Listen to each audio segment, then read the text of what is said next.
네, 한동훈 전 대표 제명 의결로 국민의힘이 내용에 휩싸여 있는데요. 관련 이야기 신지호 전 국민의힘 전략기획부총장과 나눠보도록 하겠습니다. 어서 오세요. 네, 안녕하세요. 주말에 한동훈 전 대표 지지자들 대규모 집회가 열렸는데 네. 이 자리에 한동훈 전 대표도 마찬가지고 친한계 의원들도 참석을 안 했어요. 네. 왜 그랬던 걸까요? 이게 이제 지지자들의 아래로부터의 자발적인 집회입니다. 음. 네, 그런데 또 원내 친한계 의원들의 경우에는 여기에 참석했다는 것만 갖고도 반대 측에도 시비 걸 수가 있잖아요. 또 징계 대상이 될 수 있다.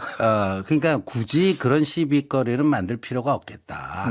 그리고 그분들이 안 나와도 충분히 집회가 가능하다.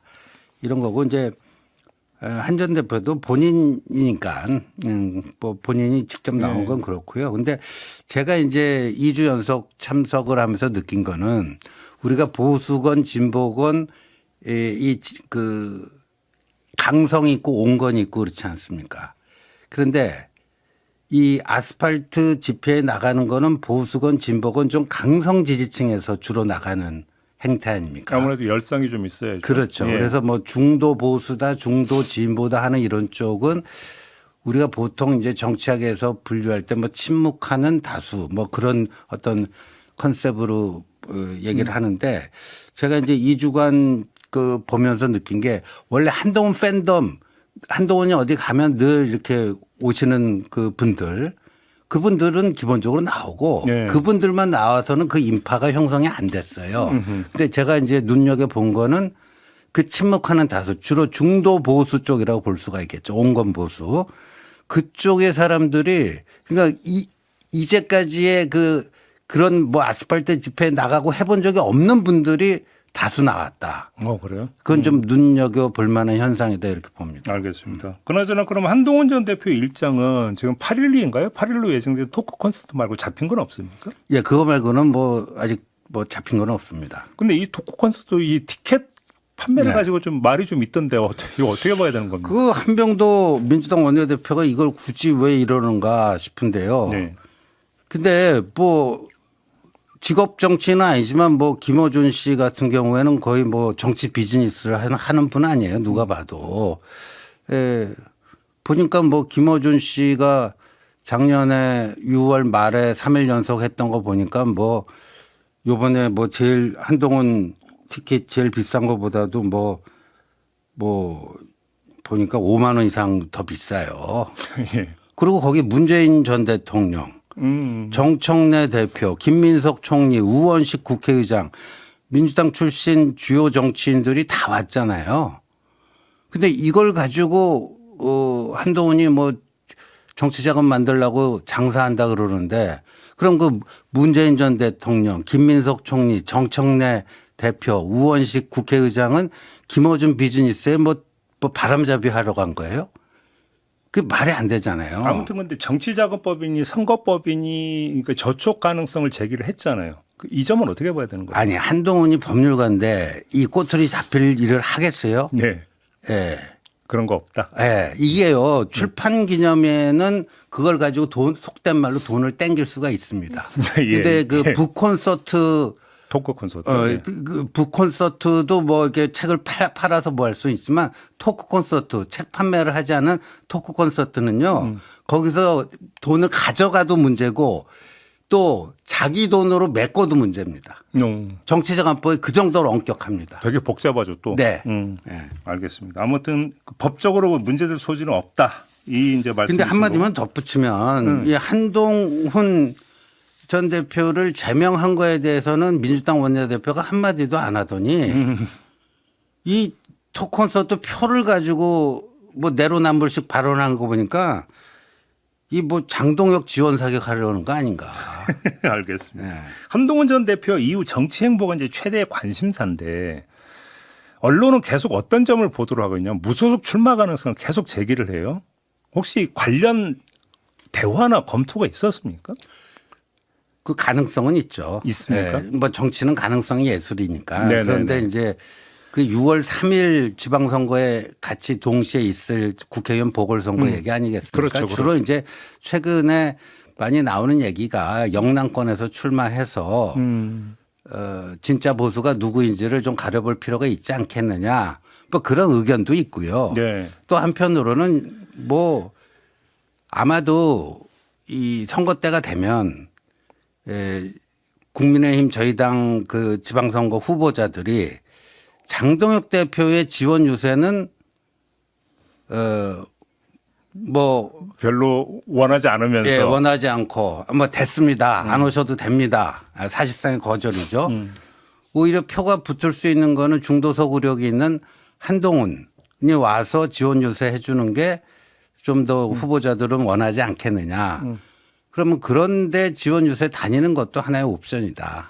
이제 그럼 이제 당적을 박탈당했기 때문에 네. 지원 유세라면 선거 운동 이런 걸로 등록을 해야 이제 가능해지는 거죠. 그렇죠. 그건 법적인 문제는 뭐 그렇죠. 기술적으로 처리하면 되는 거고요. 예. 예. 근데 지금 국회의원 보궐선거 출마설과 관련해서 어떤 보도가 나왔냐면 지금 고동진 의원의 지역구가 서울 강남병인데 네. 고동진 의원이 그 사퇴를 하고 네. 그 지역에서 한동훈 전 대표가 출마하는 시나리오가 언론 보도를 탔습니다. 그건 뭐 금시초문이고 그 가능성은 거의 없다라고 소설입니까? 보고요. 예, 예. 왜 고동진 의원이 의정 활동 잘하고 계시는데 아마 며칠 전에 그 의원총회를 지켜보다가 이제 박차고 나온 적이 있잖아요. 네네. 그때 나오면서 이제 고동진 의원이 한마디 한 게 있거든요. 뭐 거지 같다 그런 얘기를 했죠. 예. 예. 아마 그걸 어떤 그 계기성을 좀 눈여겨보고 그런 얘기가 좀 도는 것 같습니다. 완전 소설이다. 그거보다는요. 예. 지금 저희 당내에서 더 유력하게 도는 거는 보수의 심장인 대구에 만약에 국회의원 보궐선거가 발생을 하면은 한동훈이 무소속 출마해서 보수의 심장에서 진짜 보수가 누군지를 가려달라라는 프레임으로 한번 도전을 해봐야 되지 않느냐. 뭐 이런 얘기가 나오고 있는데 예. 그러다 보니까 이 당권파 측에서는 이 지금 현역 국회의원 중에 대구시장 후보가 되면 보궐선거가 발생하는데 그렇죠. 현역 국회의원이 아닌 사람이 그 대구시장 후보가 되면 보궐선거 자체가 발생을 안 하잖아요. 그러니까 보궐선거를 아예 발생 안 시키는 쪽으로 뭐 하지 않겠냐. 뭐 이런 얘기들이 지금 당내에서는 더 많이 돌고 있습니다. 당내에서 지도부에서 네. 오히려. 네. 저기 지난주에 저희가 박정은 의원하고 인터뷰를 했는데 네. 그러니까 그 한동훈 전 대표가 이제 보궐선거 출마를 전제로 해서 그러면 현 국민의힘 당지도부가 자객 공천을 하지 않겠냐고 제가 질문을 드렸더니 네. 박정은 의원은 쓸 자객이나 있냐 라고 대답을 했어요. 글쎄요. 네. 근데 아마 이 방송을 듣고 서정욱 변호사가 네. 있다. 이진숙이라는 훌륭한 자객이 있다. 네. 이렇게 얘기를 했다고 하던데 어떻게 보세요? 뭐 그럴 수도 있고요. 그래요? 그거는 이 자객이라는 거는요. 맞춤형 아니에요. 그렇죠. 맞춤형인데 이 한동훈 출마가 확정된 상태에서 거기에 대한 대항마로 자객을 보내는 거 아닙니까? 그렇죠. 예. 근데 이제 그 순서가 어떻게 될지는 알 수가 없는 거예요. 아, 오히려 거꾸로가 될 수 있고. 거꾸로 될 수가 그렇죠. 있고요. 그렇죠. 예, 어차피, 어차피 공천 절차상 당이 먼저 공천할 그렇죠. 가능성이 높죠. 그렇죠. 무소속 출마자보다는 뭐 주요 정당 후보자들 먼저 결정되는 경우가 뭐 대부분이죠. 그래요. 아무튼 근데 지금 장동혁 대표가 이르면 오늘 인재영입위원장을 인선한다고 이런 이야기가 있던데 혹시 누군지 얘기 들으셨어요? 뭐 지금 당내에서 도는 얘기는 이제 조정훈 의원이 그 인재영입위원장을 맡을 거다라고 얘기가 돕니다. 아, 그래요? 근데 중도층에 어필할 수 있는 인물이다. 네. 당에서 나오는 이야기. 원내이면서 중도층에 어필할 수 있는 인물이다. 그러면 인재 영입의 컨셉도 중도 인사 영입 쪽으로 지금 맞추고 있다는 그 얘기로 해석이 가능한데. 근데 우리가 이제 중도 소구력이 있는 국민의힘 소속 정치인 하면 이제 대표적인 게 한동훈인데 한동훈은 찍어냈잖아요. 네. 그다음에 이제 오세훈 시장. 오세훈 시장은 이제 장동혁 즉각 물러나라고 하지 않았습니까? 사퇴하라고 했죠. 사퇴하라고. 그다음에 이제 당내에 남아있는 사람은 뭐 유승민 전 의원 정도인데 거기는 모르겠어요. 유승민 전 의원이 어떤 생각을 가능성이 하는지. 있다고 보세요? 그럼 뭐 제가 뭐 말할 문제는 아닌 것 같고요. 유승민 전 의원이 어떤 생각 하시는지는 모르겠고. 그럼 당 밖에는 이제 이준석 그 개혁신당이 있지 않습니까? 근데 이준석 개혁신당도 고민이 좀 많을 것 같아요. 선거연대까지 가려면요. 네. 근데 이제 거기도 계엄을 반대하고 탄핵에 찬성한 보수 아닙니까? 그런 점에서는 뭐 개인 감정은 한동훈 전 대표하고 이준석 의원하고 뭐 별로 불편할 수도 있겠지만 예. 그 노선상의 동질성이 있잖아요. 그렇죠. 그런데 한동훈을 찍어낸 이른바 계엄 옹호 탄핵 반대 세력과 선거연대를 한다? 근데 덩치는 국민의힘이 훨씬 큰데 조그만한 3석짜리 당이 거기랑 연대한다 그러면 거기에 들러리 쓰는 이 그림으로 갈 수밖에 없기 때문에 네. 자칫 잘못하면은 그냥 그 윤 어게인 들러리. 근데 지금 말씀을 듣다 보니까 그러면 또 궁금해지는 게 한동훈 전 대표 그 이준석 대표는 손을 못 잡는 겁니까? 뭐 못 잡을 거는 없죠. 그래요? 예, 예. 잡을 여지가 있다고 보세요? 근데 그렇죠. 예. 그거는 뭐 그 이제 진짜 보수라고 저희들은 표현하고 있습니다만 예. 정말 이 헌법 그 질서 내에서 좀 중도 소구력 있는 보수가 결집하기 위해서는 오히려 그림은 더 좋은 그렇죠. 거죠. 뭐 오세훈 시장이라든가 뭐 유승민 전 의원이라든가 뭐 이준석 그 개혁신당이라든가 다 연대 대상인 건 맞죠. 그러니까요. 네. 이제 지금 그 말씀을 쭉 종합해 오히려 그것이 지금 보수의 정체성을 재정립하는데 그렇죠. 가장 좋은 카드일 수 있잖아요. 네. 근데 그렇게 별로 생각합니다.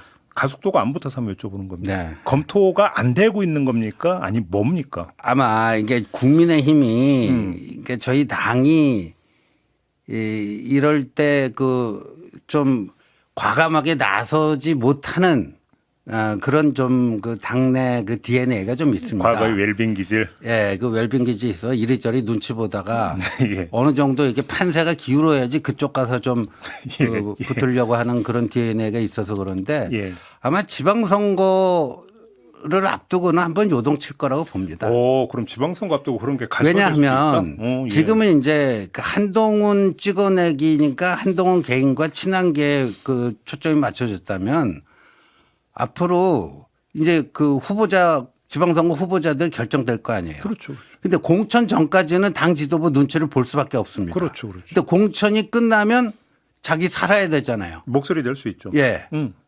그러니까 그때부터? 예, 그때부터. 그래서 아마 제가 볼 때 장동혁 지도부는 지금 한동훈 이 제명 정국을 빨리 덮기 위해서 지금 선거 모드로 국면 전환을 빨리 하려고 하고 있어요. 네.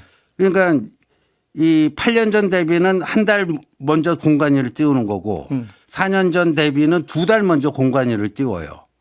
그런데 공관위 빨리 띄워서 공천 조기 확정해 놓으면 또 이게 안 되잖아요. 그러니까 공관위는 빨리 띄우되 공천은 최대한 늦게 주는 쪽으로 뭔가 지금 작전을 짜는 것 같아요. 지도부에서 네. 통제가 가능하게. 그렇죠. 아하. 그래요? 수싸움이네요, 그것도 그러면? 그러니까 무슨 뭐 오디션이네 뭐네 뭐 이상한 이벤트 만들어 가지고 어허. 예. 알겠습니다. 김용태 의원은 지금 장동혁 대표에 대한 재신임을 빨리 물어야 된다고 했고 네. 박정훈 의원은 저희 인터뷰에서 송은석 원내대표 물러나야 된다고 지금 주장을 했거든요. 네. 이런 움직임이 좀 행동화로 연결이 될 수 있다고 보세요? 글쎄요. 아직까지는 좀 더 두고 봐야 되는데 오늘 이제 2시 임시국회 그 개원식 본회의 끝나고 의총이 열리니까 거기서 어떻게 될지는 좀 봐야 될 것 같습니다. 그런데 이 김용태 의원이 제기한 재신임 투표는 당원 당규사항에 보면은 당원 소환제에 입각해가지고 재신임을 물어야 됩니다. 그 당원 소환제는 책임 당원의 20% 이상이 요구할 경우에 이제 그 되는데 발의 그 요건이 그거를 당무감사위원회에 신청을 해갖고 당무감사위원회 의결을 거쳐야 되는데 안 될 것 같은데. 그 2호선이라는 사람이 해줄 리가 지금 만무하죠. 또 절차가 그렇게 됩니까? 예, 지금 당원 당규상 보니까 그렇게 돼 있어갖고. 예.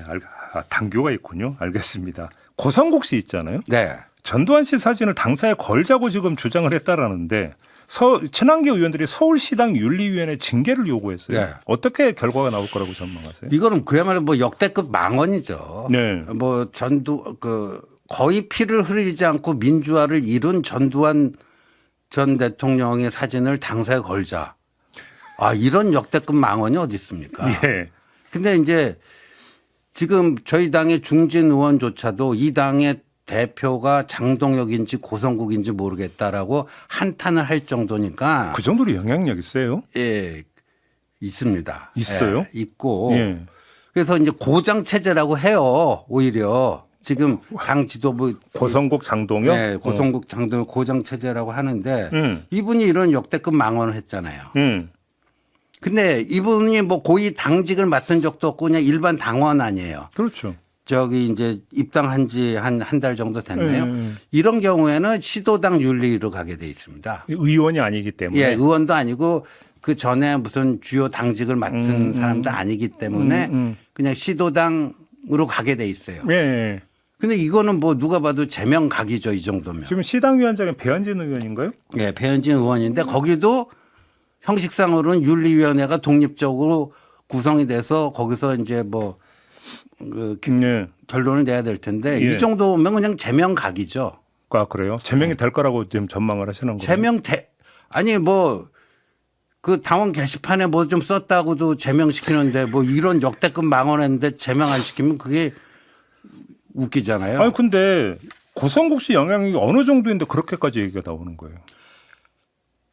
그러니까 장동혁 그 대표가 당대표 되기 위해서 찾아간 곳이 고성국 유튜버 아닙니까? 쉽게 하면 그럼 고성국이라는 사람이 그 극우 유튜버의 좌장이에요. 그러면 고성국 씨가 장동혁 대표의 사실상 정치 고문 이 정도 된다고 봐야 되는 겁니까? 뭐 그쯤 된다고 봐야 되겠죠. 그리고 지금 고성국 씨가 뭐 얼마 전부터 아주 노골적으로 얘기하고 있는데 저 장외에 있는 극우 네 개 당 뭐 황교안 당, 뭐 정광훈 당, 뭐 조원진 당 이런 데 다 해가지고 거기다가 당선 가능한 기초 단체장 이게 영남 아니면 힘들잖아요. 여기 30석을 그쪽에 할애를 해야 된다. 네. 그래서 선거 연대를 하자. 그러니까 뭐 그런 이야기 노골적으로 하고 있고 근데 장동혁 대표가 지난번에 뭐 쇄신안이라고 발표를 하는데 기초 단체장 공천을 중앙당에서 직접 컨트롤하겠다. 이거 별로 언론이 주목을 안 했어요. 예. 예, 이게 굉장히 중요한 얘기예요. 그럼 그게 고성국 씨의 주장을 반영하기 위한 사전 어떤 한 포석 이렇게 지금 보시는 겁니까? 뭐 그렇게들 보고 있어요. 아, 그래요? 예. 그래서 아마 이제 서울시당에서 고성국 씨 제명이 결정되면 또 한 번 시끄러워질 것 같은데요. 가만히 안 있겠죠. 가만히 안 있겠죠. 장동혁 너 뭐하냐 우리가 뽑아줬는데 네네네. 이 고성국 제명되는데 너 가만히 있는 게 말이 되냐. 예. 빚 갚아라 이러고 나오겠죠. 그러면 또. 서울시당에서 만약에 제명하면 중앙당에서 다시 개입해서 뒤집을 수도 있나요? 그건 이제 당원 당규를 좀 엄밀히 봐야 되는데 이제까지 일반 당원을 그렇게 한 거를 중앙당에서 엎어버린다? 기억이 없는데요. 그것도 웃긴 거죠. 그러면 이 당이 그냥 전두환 당이 되는 거죠. 전두환. 네. 윤 어게인을 넘어서. 네. 알겠습니다. 시간이 다 돼서 이렇게 좀 마무리 좀 해야 될 것 같습니다. 고맙습니다. 잘 들었습니다. 네, 고맙습니다. 네, 신지호 전 국민의힘 전략기획부총장과 함께했습니다.